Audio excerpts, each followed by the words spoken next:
For all his sons and his daughters won't fill the cities with faces. Iniquities of they father, bloodthirstiest of our nation. Not for living water, waiting to put that work in. Hamashiach give us that order, prepare slaughter. For all his sons and his daughters won't fill the cities with faces. Iniquities of they father, bloodthirstiest of our nation. Not for living water, waiting to put this work in. Hamashiach give us that order.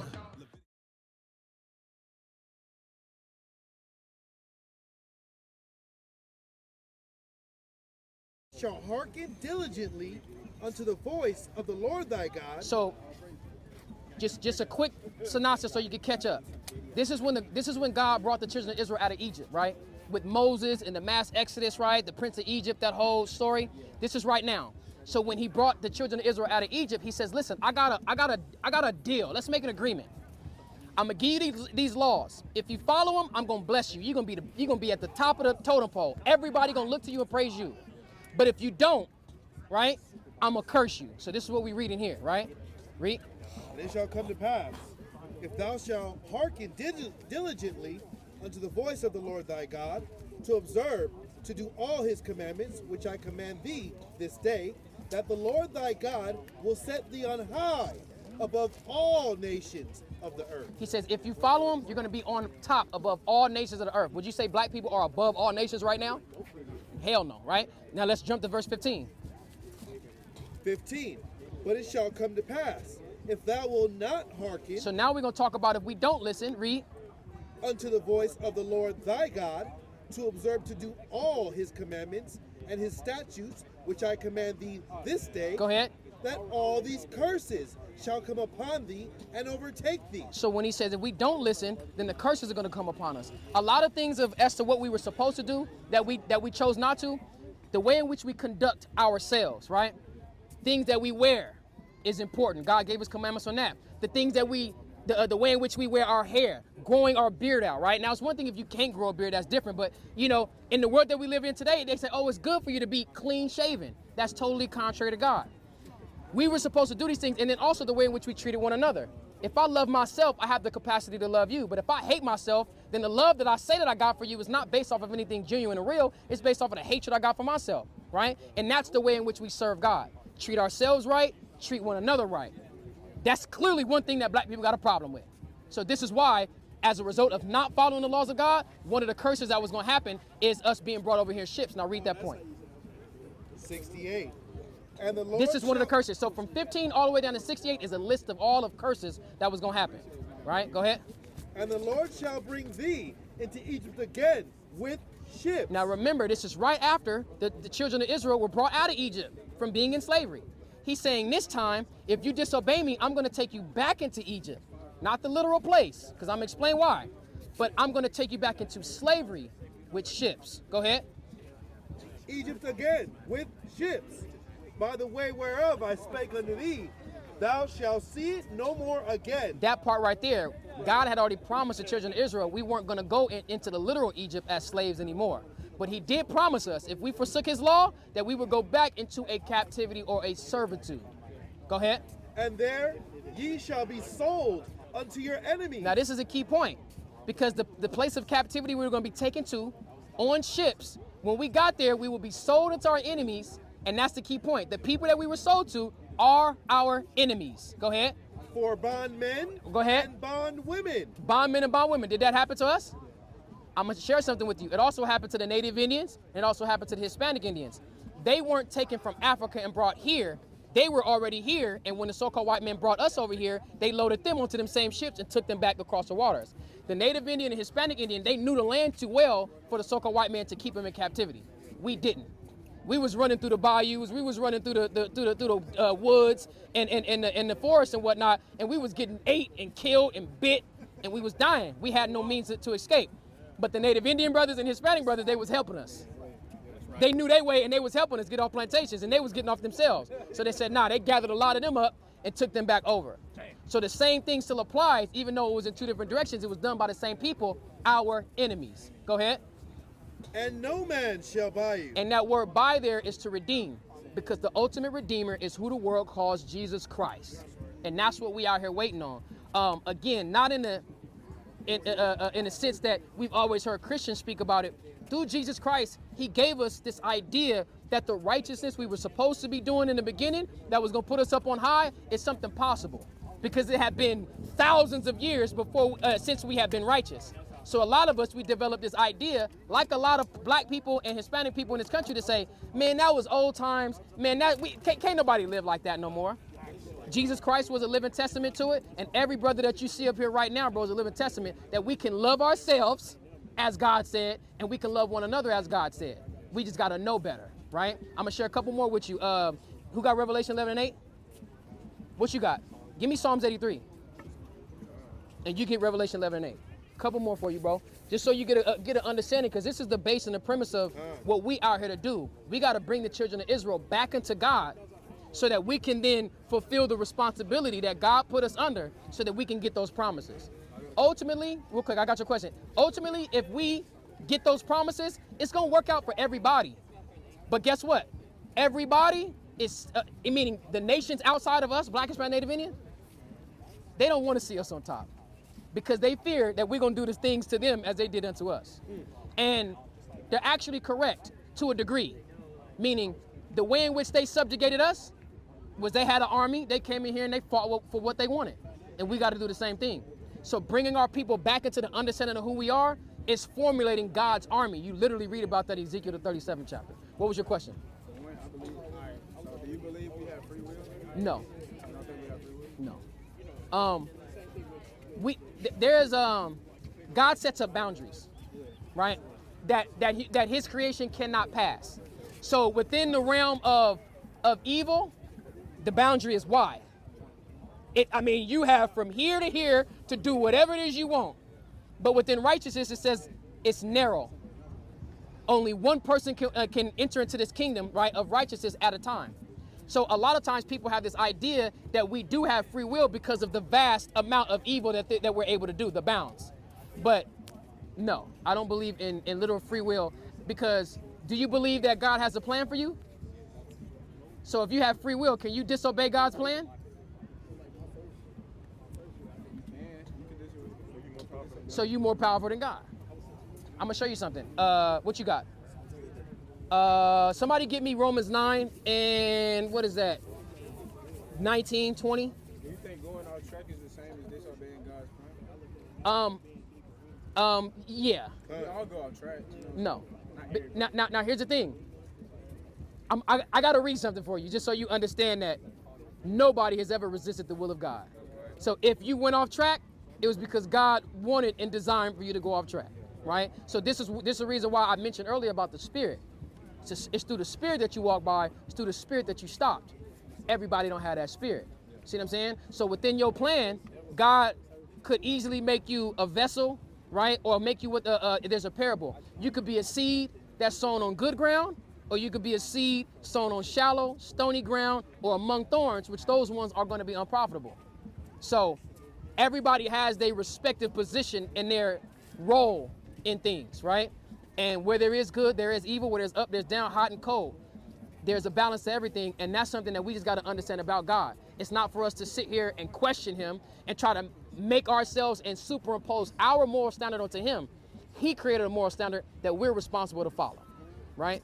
What you got? Romans 9:19. 9:19, bring it out. Man, start at 13. Start at 13. We're going to This is the jump. book of Romans, chapter 9, verse 13. Go ahead. As it is written. I'm sorry, start at 11. Just so you understand. Go ahead. 11. For the children being not yet born, These two children are talking about Jacob and Esau. They have not been born.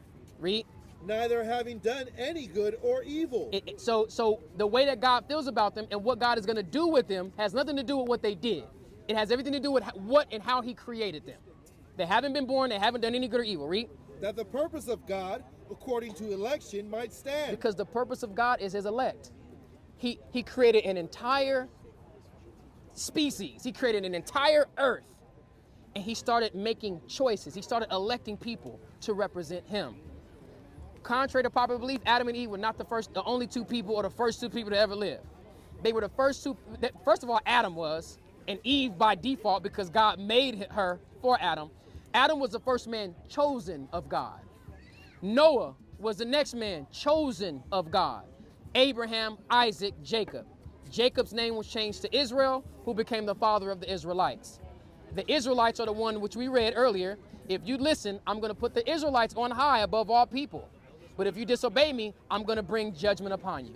This is the role that the Israelites was created. It had nothing to do with what they did. It had nothing to do with, what they were going to do. It has everything to do with what God created them to do, and they could not resist it. Go ahead. 11.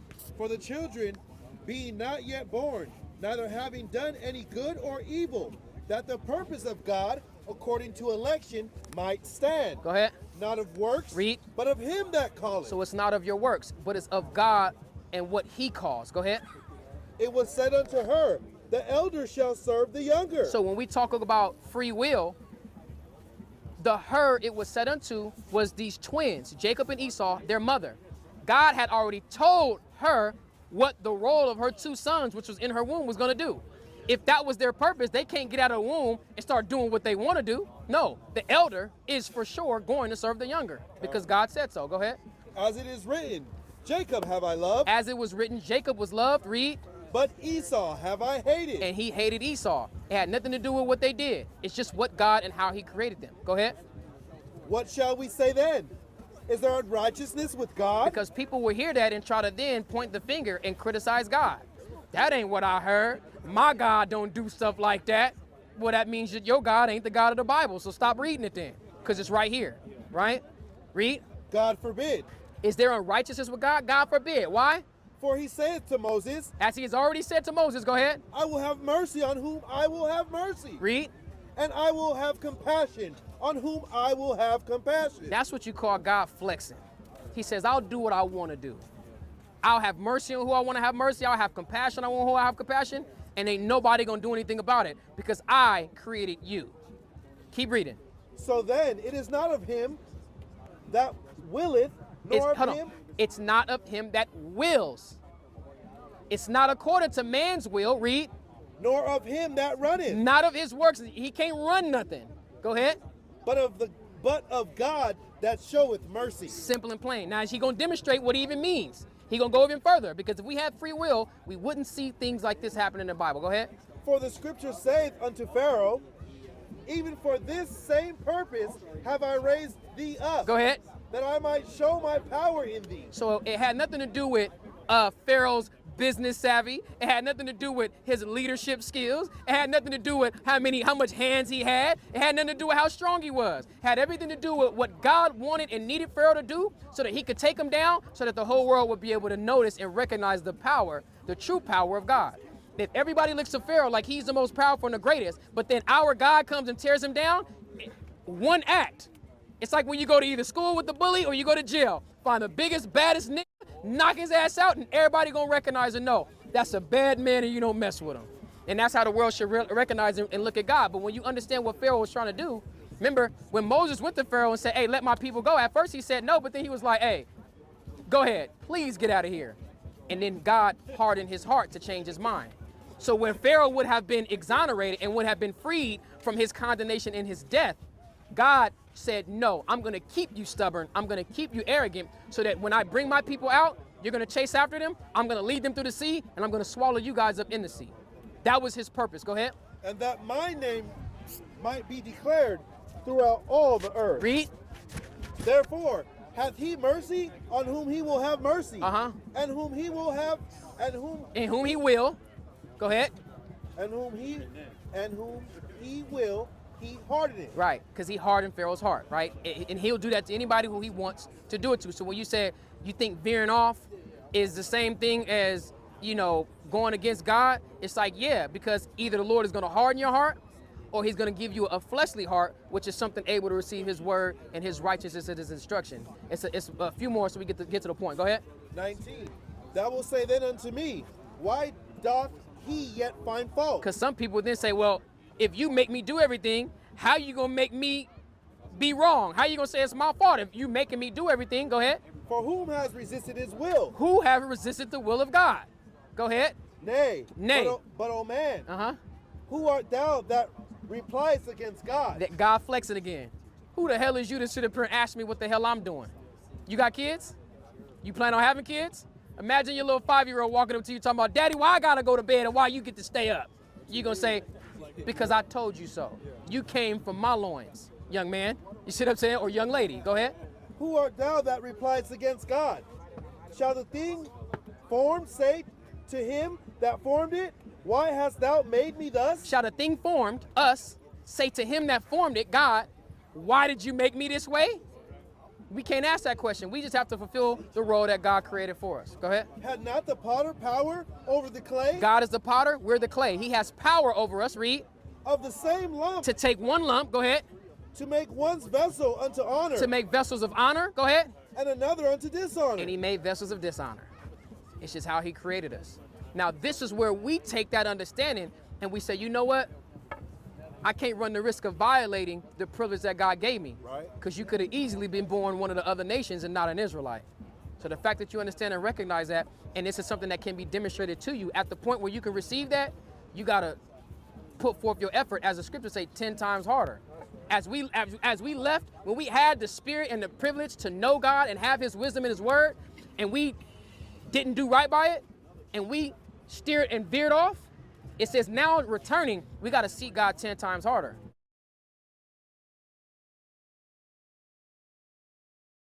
You see what I'm saying? So it's a lot of concessions, man. It's a lot of sacrifice. But when you look at it, it's like, what am I going to replace this with? To go what? Chase a girl? To what? Go chase some money? To then what? Put those things above me serving God? But God told us that once the children of Israel are formed and sealed, all of this money and all these girls you got is going to come to nothing. Right. He's going to destroy this place.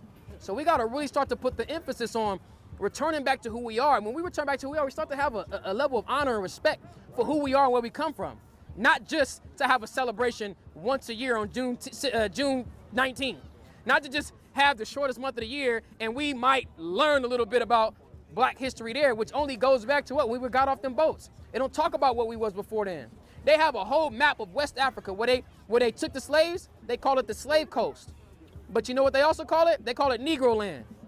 On this map, don't you know they had tribes and portions and regions and villages named after the children of Israel?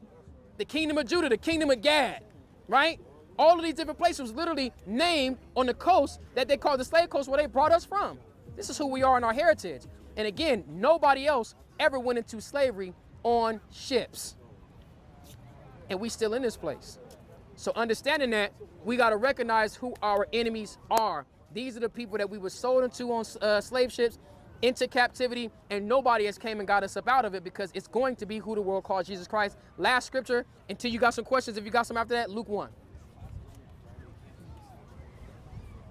Work out here, you got it? This is the book of Luke, chapter 1, verse 1. No, verse 67, bro. 67. Bless your heart, brother. 67.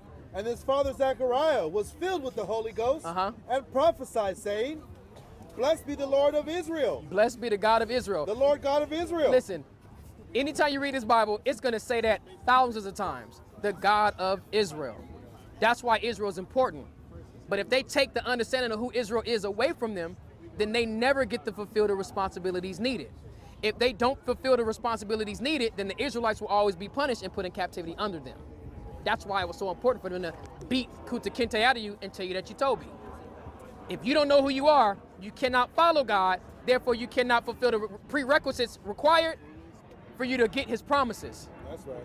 We have to know who we are, follow the laws, and now, with who the world calls Christ coming, we have to believe in his message and his mission, right? That he is a savior, he is a sacrifice for us, and we look to him as an example as to how we get back into the right spirit and get back into that mercy of God. Go ahead. For he has visited and redeemed his people. The God of Israel has visited and redeemed his people. Remember we read earlier, and no man shall buy or redeem you? God visited and redeemed his people through Jesus. Go ahead. And hath raised up a horn of salvation for us. For us, because a lot of people say, oh, it's for everyone. And they abuse the Bible when they try to assert that point. The prophets that spoke about their salvation made it possessive, personal to them and their people. Go ahead. In the house of his servant David. In the house of his servant David, which is, again, Christ came through the loins of David. David is Christ's great, like to the 28th power grandfather, right? Go ahead. as he spake by the mouth of his holy prophets, which have been since the world began, Read. that we should be saved from our enemies. Because the whole concept of salvation that Jesus Christ was going to bring was to be saved from their enemies. And who were the enemies? The people that they were going to be taken into captivity to on ships and sold unto for bondmen and bondwomen. This has been something that the people who have been pushing the understanding of the Bible has hid for a very, very long time, hundreds of years. And it started when they pushed this white guy on us. Go ahead. And from the hand of all that hate us. So Jesus, this entire time, Jesus' whole mission was to deliver the people who were sold into their enemies for bondmen and bondwomen and from the people that hate them. Now, I had Psalms 83 earlier, and it literally goes through their plan as to how they were going to take the name of Israel from us. And it literally calls them our enemies. It literally calls them the people that hate us. And then it starts to list all the nations. Everybody on the planet has a biblical nationality. They've escaped from that because if they held on to who they were, then all we'd be able to do is read in this Bible and it'll show how God hates them or that they're the enemies of God. So they switch those things, take who we are away from us, and then they go and assume our identity. You remember that stuff with Kyrie Irving? It's literally what we're talking about. They cost this man millions of dollars because he posted a picture of a documentary. He didn't say, hey, go check this out. He didn't say, hey, man, I love this. Oh, man, this is the most amazing. He literally just screenshot it and posted it. Kanye West turned right around and said, hey, man, we're Jew. Black people are Jew. He said, we're Jew also, meaning he didn't even dismiss them. We dismissing them. They don't fit none of the curses. They just assume the identity. They cost this man $2 billion in a day. Kanye lost $2 billion in a day, 24 hours, for saying what? That black people are Jews? What's the huckabuck about? Why is it such a problem that they say that they Jew? Because they going out of their way.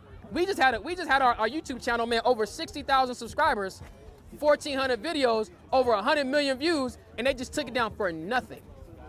No warning, no strike, no nothing. Give me that.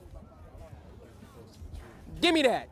And guess what? We had debates with PhD scholars on there. We had debates with Christian scholars, Jewish scholars, atheists. And what they do, they took it off the internet. But good things through the spirit and power of God, we have it backed up, right? So it'll be back up soon. But with that, we go out here, we teach our people the truth of the Bible, we debate false doctrine, and we out here in broad daylight, man, on the front line, ready for anybody to come up and to dispute and take down what we got to say. That's right. And nobody can do it. Every time we bring up the Bible, we slowly but surely prove that they don't even believe in the Bible in the way in which they say they do, right? Finish it out. To perform the mercies promised to our fathers and to remember his holy covenant. The oath which he sware unto our father Abraham, that he would grant unto us, that we, being delivered out of the hands of our enemies, might serve him without fear, in holiness and righteousness before him all the days of our lives. So that's pretty much the objective and the idea about it. We the Israelites, we got to come back into the understanding of God, return unto him so he can turn our captivity off, because right now it's turned on. He's got to turn it off. He's going to deliver us out of the hand of our enemies by way of who the world calls Jesus Christ, but only when we return back unto him and start to follow him with all of our heart and all of our soul. As far as the so-called blacks, Hispanics, and Native Indians being the children of Israel, those are the ones who are required. But even all of them, it's not going to be all of them. It's going to be a remnant. It's going to be a portion. But there are also something called prophecies, right? In terms of what's going to happen to the other nations, what's going to be happening around the world, that's going to be able to signify or be able to give a signal, rather, as to, how close we are approaching the return of the Lord to come and gather us. So that's why it's, for lack of a better word, we're on a time crunch. Because when you start understanding all of the foreign conflicts, wars, rumors of wars, when they start talking about earthquakes, y'all heard about that when Ryan Garcia said it was going to be earthquake in California on June 6th? It was 3 of them a couple days ago. Now I don't know what Ryan was on, but when it says it's going to be earthquakes in diverse places, bro, where you from? From Dallas? I'm born and raised here in San Diego. In the month of damn near mid-June, for it to be gloomy like this, doesn't make any sense. We had hurricane warnings. You in the service? Yeah. We had hurricane warnings. Tornado warnings. That's some stuff that happened in Dallas. That ain't no stuff happened in San Diego. When you start seeing stuff like that happen, it's literally documented in the Bible that these are the signs that we should pay attention to know the time is approaching. And guess what? Coincidentally, that all of these things are happening when the children of Israel are waking up out their sleep and remembering who they are. Right. All of these things are happening at once. We had a war right now, and they say our war is not flesh and blood, but it's spiritual, and it is, because it's whether or not we're going to tap into the spirit that lets us know and remember that causes us to remember who we are, or are we going to continue to believe a lie? So that's what we out here to do, bro. I hope that edified you. It's so much more, man, on that flyer if you just check it out. But you in the service, you stationed at what, 32nd? I'm at Point Loma, what is that? At like what, Liberty Station area? Okay. Well, yeah, man, you know, we out here, bro. All of our contact information is on there. Check us out. You feel me? Appreciate you for stopping. And remember, bro, you an Israelite, more than likely from the tribe of Judah. What's your father's background? My grandpa, he like French. He like Creole? Your father's father? Yeah. You might be a Levi. You can look at his eyes, huh? You see it? He look like Nora. Yeah. Hey, you can tell for your eyes. So you might, more than likely, I ain't gonna say more than likely. There's a possibility that you could be from the tribe of Levi, right? Levi, which is, they always do. They always do, for real. But where's the, where the stick at? Let me see real quick. Bring it over here. So this is how we got it all mapped out. Judah is your basic American Negro. Benjamin is your West Indian, Haitian. West Indians. Levi is your Haitians. And that's where you get, like you said, that Creole background down there in, with that French influence, right?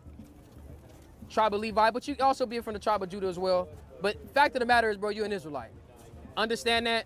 Come back to these laws. But I'm going to tell you this. If you're from the tribe of Levi, that's when your responsibility go to a whole other level, because you guys are the ministers of God. That's right. Everybody, all of us, we're supposed to come to you. We're supposed to come to him. We're supposed to come to this brother. We're supposed to come to this brother for the laws.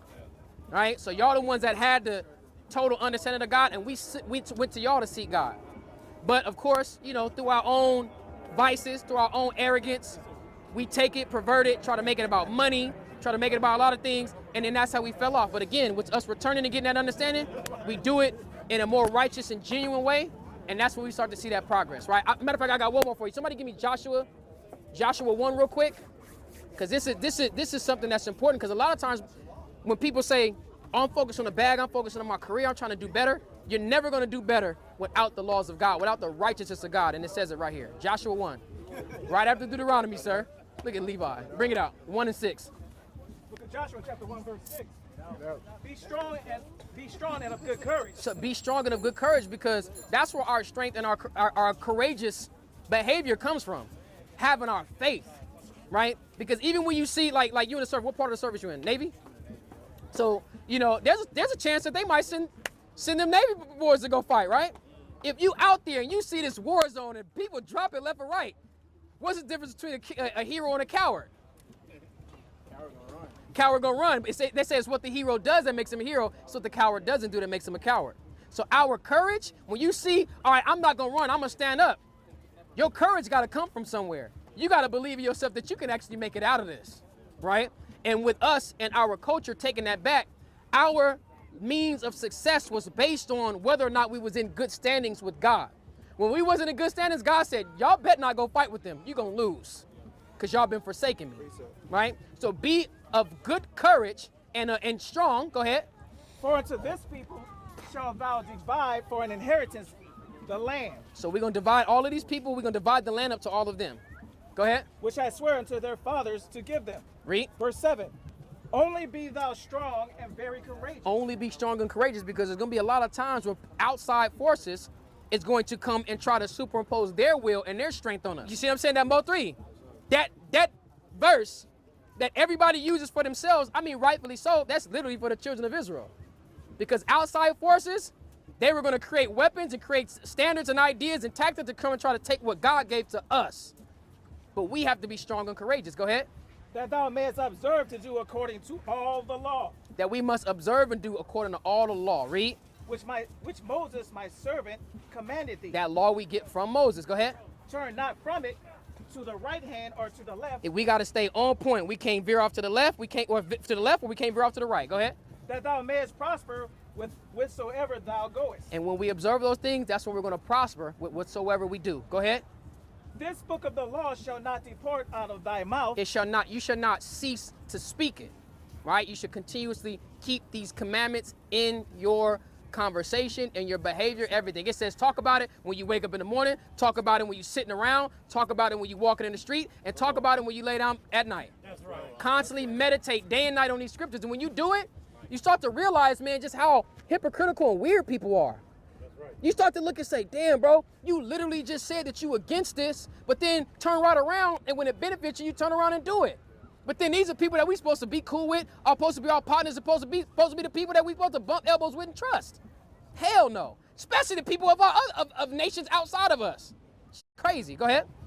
But thou shalt meditate therein day and night. Meditate day and night. Go ahead. That thou mayest observe to do according to all that is written therein. Do all that's written. Go ahead. For then thou shalt make thy ways prosperous. Go ahead. And then thou shalt have good success. And that's where we're going to be prosperous and have success. But watch this. Not the individual. Because every now and again, it might be one dude here, one dude there, what they call once in a generation type talent or a type of a mind. They make it, but that's not success. Success is where we all getting it, where we all living and prospering, so that what? I don't have to worry about my partner being jealous because I possess something that he don't have. See what I'm saying? Where we all get to trust one another, and instead of us walking down the street mean mugging a nigga, you walk down the street, what's up partner, what's going on bro? Hug it out, and that's supposed to be love. But guess what? The curses, one of those curses from 15 to 68, it says our eye was going to be evil towards our brother. It says our eye was going to be evil towards the wife of our bosom. It says her eye was going to be evil toward us, and then us as men, our eye going to be evil towards our children that we would leave. Did you grow up in the house with mom and dad? Dad was gone?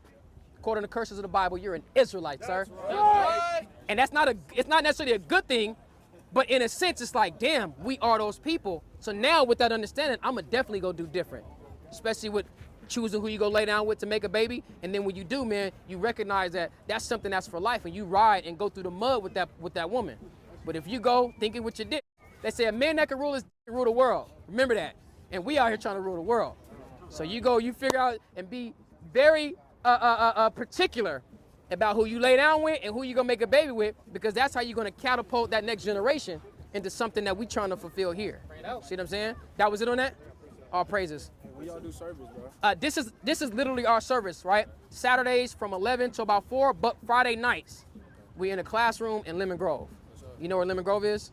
It's on the paper, right? The address on the paper? Let me make sure. Boom, 7 p.m. Number, I got you. What was your name? Jaquan? Taz. Taz, nice to meet you. Yeah, bro. Good meeting you, bro. Nice to meet you. All praises, all praises. For all his sons and his daughters won't fill the cities with faces. Iniquities of they father, bloodthirstiest of our nation. Not for living water, waiting to put that work in. Hamashiach give us that order, prepare slaughter. For all his sons and his daughters won't fill the cities with faces. Iniquities of they father, bloodthirstiest of our nation. Not for living water, waiting to put this work in. Hamashiach give us that order.